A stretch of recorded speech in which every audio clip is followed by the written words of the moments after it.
I have spent my mortgage payment on an order from Sezane, and today I'm going to dissect the fit, the quality, the brand, and ultimately try to answer the question, is Sezane actually worth your money? For this video, I focused on their best sellers, the garments that started the Parisian chic internet revolution, the cream of the crop, if you will. We're going to look at the Gaspard and Betty cardigans, the Clyde trench coat, blazers, pants, dresses, you name it, I probably bought it. And if you're unfamiliar with Sezane, consider this your crash course into the effortless Parisian cool girl aesthetic. Sezane started in 2013 when a 20-something Morgan Lori quit flipping items on eBay and launched Sezane, France's first fully online fashion label. Fast forward a few years later when even celebrity fans like Kate Middleton and Taylor Swift were literally queuing up for the $350 Clyde trench coat and other limited drops that racked up five-figure waitlists and earned Sezane a near unicorn valuation of $528 million in 2024. Currently, Sezane ships to over 80 countries and operates brick-and-mortar appartements, which literally feel like chic Parisian flats full of clothes. There are 4 in Paris, plus New York, San Francisco, LA, London, Milan, Brussels, basically everywhere in Europe at this point. They were also France's first ready-to-wear fashion label to achieve B Corp status in 2021, which means they follow the highest labor and sustainability standards. Now, if you wanted to follow the money, Sezane is still privately held, but they do have investment from pretty major PE firms, such as Summit Partners, who have a minority stake, but they were the ones that helped Sezane expand into brick-and-mortar retail. General Atlantic, who owns about 45% of the business and helped expand its e-commerce infrastructure, as well as Tethys Invest, who are actually the owners of L'Oreal, who are rumored to prep the brand for a near unicorn exit or an IPO. The founder, however, still retains majority voting control and is able to push back against those PE firms in case they venture out a little too far into the fast fashion territory.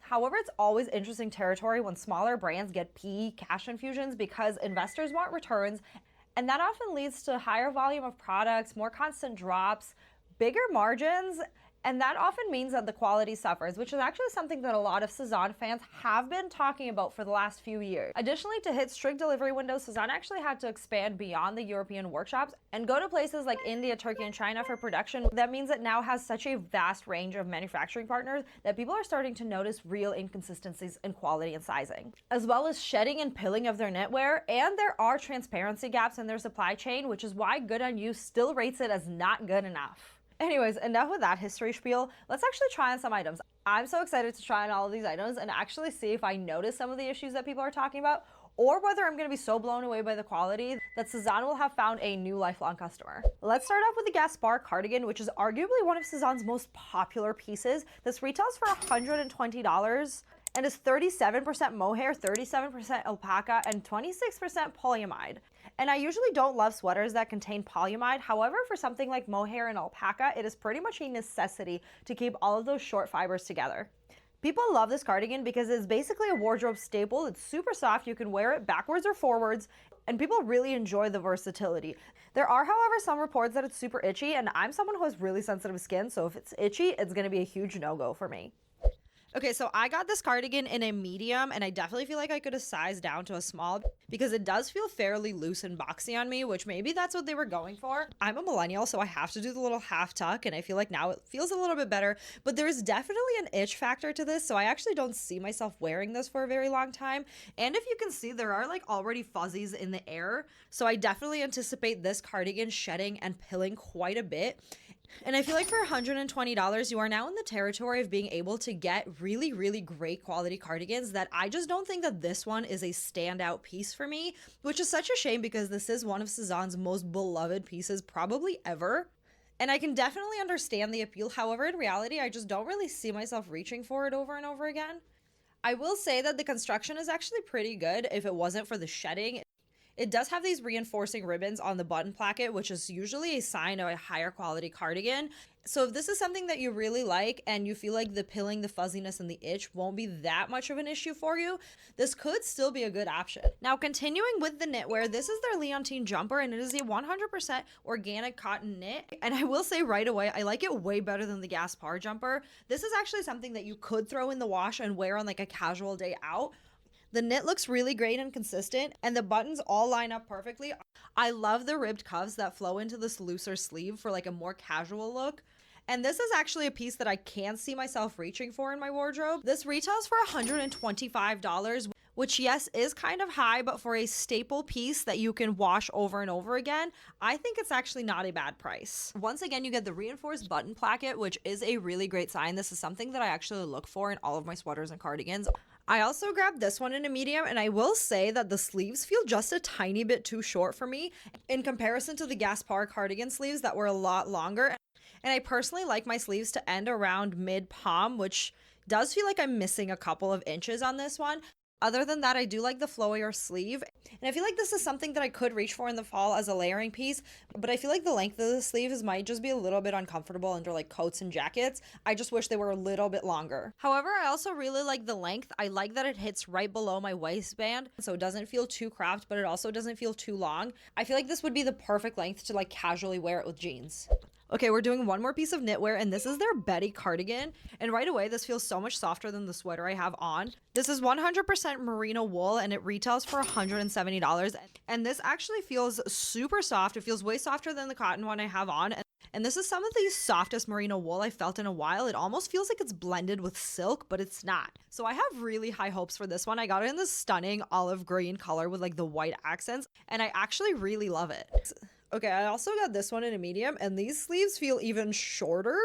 Also, I hate whatever's going on with the gaping here, and the length feels really awkward. I feel like it's making me look boxier than I actually am. It's not quite short enough to be cropped, but it's not longer to like go past my waist. So it feels like every time I lift my arms, it's gonna ride up and it's just gonna make for a really uncomfortable experience. I'm definitely starting to see some of the sizing issues that people were talking about. Overall, I'm not as big of a fan of the knitwear as I thought I was going to be. Although the construction of the knitwear is actually pretty good, I feel like the sizing inconsistencies and the itchiness and the pilling and the fuzzies would just really be a deal breaker for me. Good. So I'm really sad and torn and conflicted. Let me know what you personally think of the Sezane knitwear. Now let's move on to some of the silk pieces. This is the Palma tank top, and it retails for $90. And I actually think I'm a huge fan of this tank top. The silk feels great.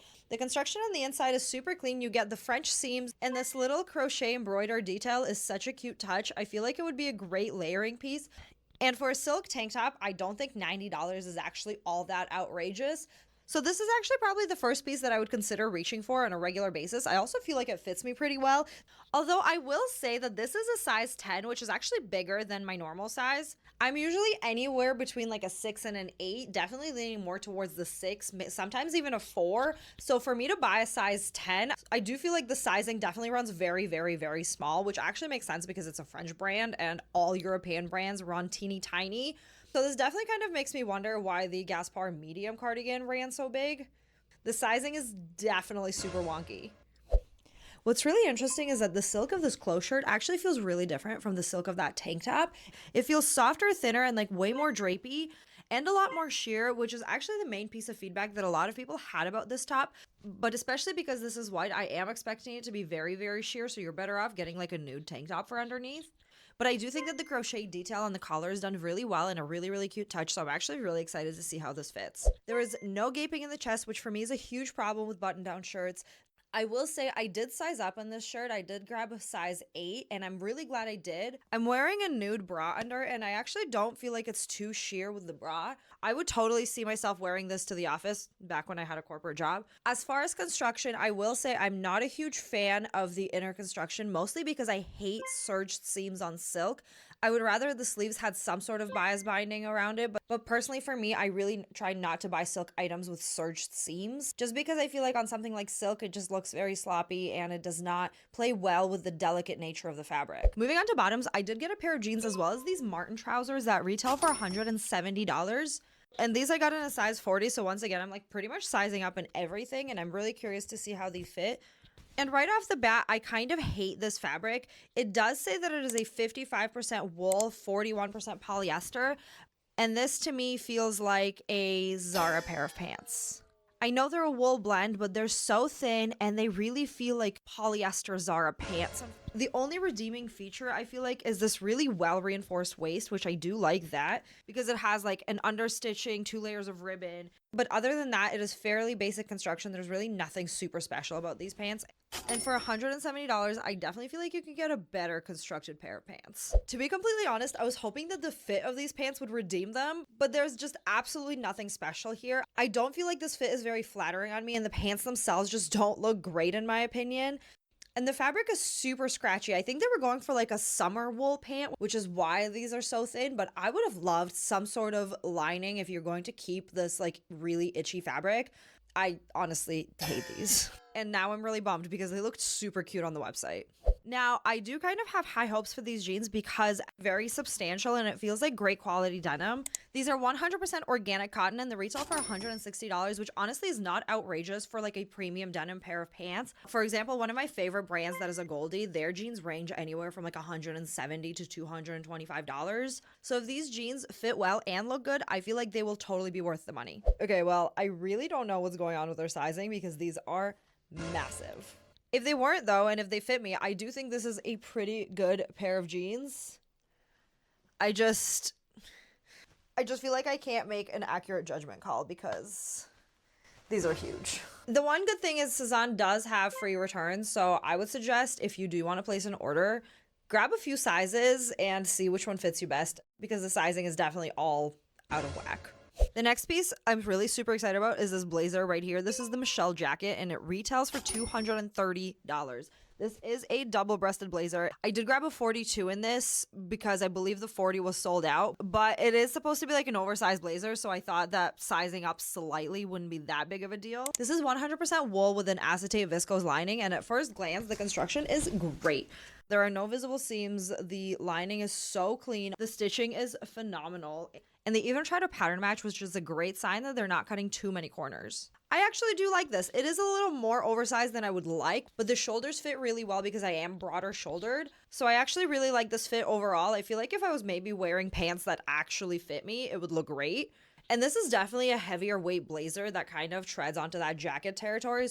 And I actually don't feel like the fabric is itchy at all, which I have a huge problem with this in wool blazers. And I actually do see myself getting quite a bit of wear out of this. All right, another shirt I got was this Tomboy shirt, which I believe retails for around $110. This is 100% organic cotton, and it is a lighter weight button down with pretty decent construction other than some messy seams on the shoulders. Do I think this is anything revolutionary? No. And there is a little bit of gaping going on here, even though it's the exact same size as the white silk top. So do I think this is anything revolutionary? No. You can get these blue button downs of similar quality anywhere from like $40 to about $80, $90. I would have had to size up to a 42 or a size 10. I'm not going to reiterate the wonky sizing, okay? We get it. We get it. It's wonky.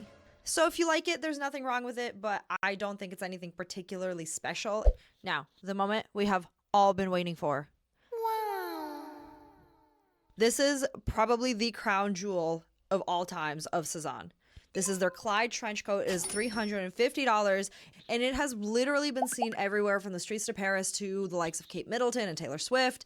And this was the trench coat that had a 5-figure waiting list at one point. So is it really that special? This is a cotton viscose blend with a cotton polyester lining. Was it always like this? If you own an earlier version, comment below. Were these always cotton viscose / cotton polyester? Because I didn't think so. Anyways, all of that aside, I do think it is a really cute checkered lining. I really like this. I think it's a nice touch. It is a heavier coat, which I've actually noticed that Sezane does seem to win on construction rather than materials and fit. All of the pieces that I've ever looked at were actually pretty well constructed, and this is absolutely no exception. I did get this in a size 40, which seems to be my Sezane size, although it's not my regular size. And is definitely not the size for this trench coat because I feel like I could have very comfortably sized down a size or 2 sizes even. This actually fits really big, and I don't think I like the fit of this. It makes me feel like I'm like a little girl who snuck into her mother's closet. I just feel like if I had tried this in 3 different sizes, I definitely would have gone with the smaller one. But do I think this is a good coat? Yes. Do I think it's worth $350? But I would say if you have the money and you don't want to go secondhand, this is a pretty good option. Now for $350, you could go to a place like The RealReal and get yourself a beautiful, stunning like designer coat, a 100% wool or 100% cotton trench coat, which would have a very similar vibe to this, but I feel like would be a notch higher quality. I don't know. Let me know what you actually think. Now this, my friends, is a good dress. This is a silk linen blend dress with a viscose lining. The reason why I would forgive a viscose lining here is because dresses like this are not meant to be washed. Therefore, there's less fear of destroying that delicate viscose fiber. I'm still not a huge fan of viscose, but this actually fits me really, really well. And this is a size 8 or size 40, so which seems to be a good size for me in Sezane. I have another dress from Sezane in a 38, but because I am bigger chested and bigger shouldered, it does seem to fluctuate between the two. I also love the back of this dress as well. I think this is well designed, well executed. I love the puff sleeves. And overall, I just think this is a really fun dress for like date night for fall or even a fall wedding. I like it. I'm a fan. And the last item in the Sezane series is this beautiful maxi polka dot pleated dress. Now, this is 100% polyester, but let me explain why a dress like this actually has to be made with polyester, because these pleats are actually melted into the fabric, and you cannot melt natural fibers. They burn, and polyester melts. So in order to have a permanent pleat type of situation, you actually have to heat or steam the fabric to literally melt the pleats in, which is why any pleated items are generally made with polyester. And you're also not supposed to wash these types of dresses because the pleats could get deformed. So a design like this in polyester to me is absolutely acceptable. And if you are looking for a pleated design, you will have to go polyester, which actually strengthens the argument that not all polyester is evil. And sometimes polyester is actually necessary for the execution of certain designs or features in a garment. But I digress. That is a video for a later time. This is a very simple 2-panel design, but it is executed very well, very clean. I love how thin the straps are. It makes it feel very dainty. And overall, I do like this dress, and I do think it fits me well. The construction is great. The fabric is appropriate for this dress, in my opinion. And the fit is actually pretty good, but that might just be because it is a 2-panel, very loose kind of design. So there's really not much fit to it, and it's meant to just gently drape across your body. But I do think that out of all of the garments that I tried on today, this goes into my top 3. This is actually one of my favorites, and I do really like it. Well, there you have it. I hope that answered some pressing questions you had about Sezane, and let me know if this is a brand that you actually shop with, or if you think that it just isn't worth the money. And don't forget to subscribe for all the future brand deep dives.